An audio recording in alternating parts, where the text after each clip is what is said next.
धान की पैदावार पिछले वर्ष से काफी अधिक है। जो हाइब्रिड धान है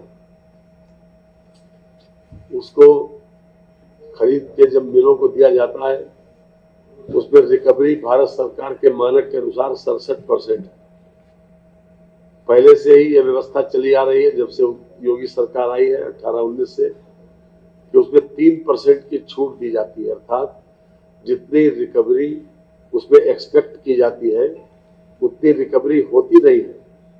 इसलिए धान के काश्तकार को राहत पहुंचाने के लिए उसको भाव अच्छा मिले और साथ ही साथ जो धान कूटने वाले चीनी को मिल है, धान मिल, उनको भी इसलिए कि वो भी प्रोत्साहित हो, क्योंकि बड़े पैमाने पर वहां पर डेली वेजेस के रोजगार वहां पर मिलता है और कुछ लोग परमानेंट रोजगार में रहते हैं।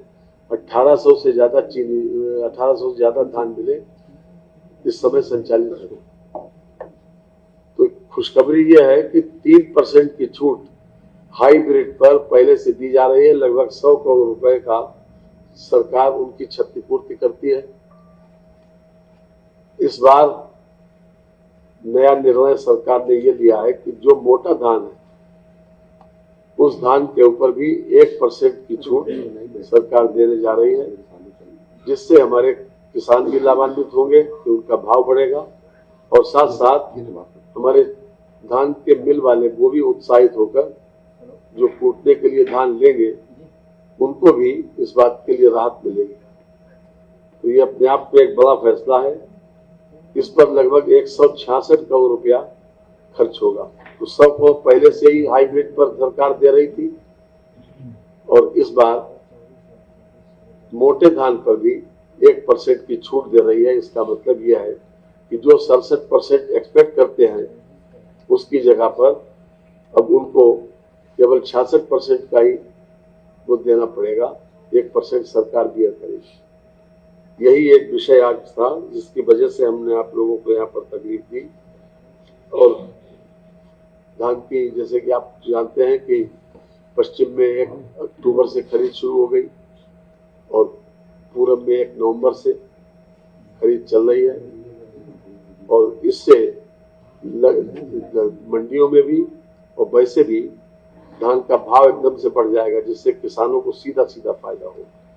तो किसान के हित में निर्णय है ये, मजदूर के हित में निर्णय है और खासतौर से मिल वाले भी, क्योंकि मिल वालों को जब किसी न किसी रूप में प्रोत्साहन मिलेगा, फायदा होगा, तो वो ज्यादा से ज्यादा धान भी कूटेंगे और ज्यादा से ज्यादा मिलें भी चलेंगी। तो कुल मिला के ये पूरी इंडस्ट्री को एक बूस्ट करने का एक उत्तर प्रदेश सरकार का निर्णय है।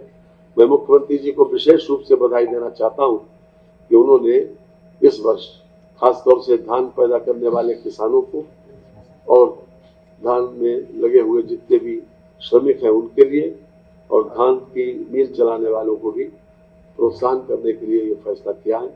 हम हृदय से उनको धन्यवाद भी देंगे, उनको बधाई भी देंगे।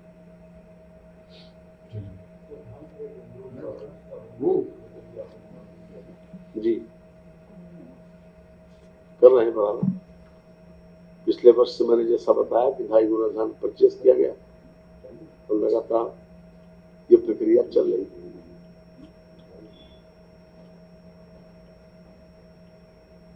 लगभग 2 लाख से ज्यादा इसमें श्रमिक लोगों को रोजगार मिला हुआ है।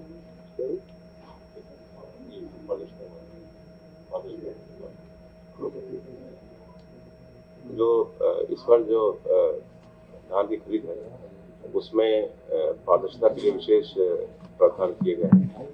जो किसान का सत्यापन और पंजीकरण पूरी तरह से लगभग 70 से 80% हम लोग ऑनलाइन ऑटोमेटिक करा रहे हैं। इसमें जो हमारा एग्री स्टैक है, डिजिटल क्रॉप सर्वे, उसके डेटा का उपयोग करके जिससे कि आप मैनुअल सत्यापन से मुक्ति मिली है, तो उसके कारण काफ़ी किसानों को सहूलियत मिली है।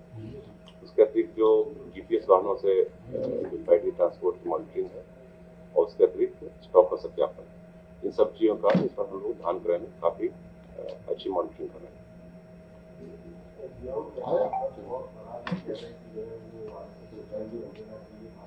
ये 13 से 15 लाख किसान जो कि धान की खेती करते हैं, उन लोगों को इसमें विशेष रूप से लाभ मिलेगा। बहुत बहुत धन्यवाद।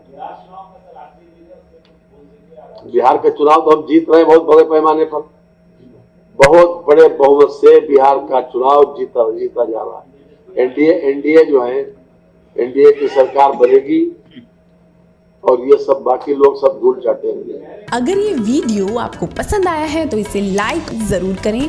अगर चैनल अभी तक सब्सक्राइब नहीं किया है तो कर लें और नोटिफिकेशन पाने के लिए बेल आइकन भी दबा दें।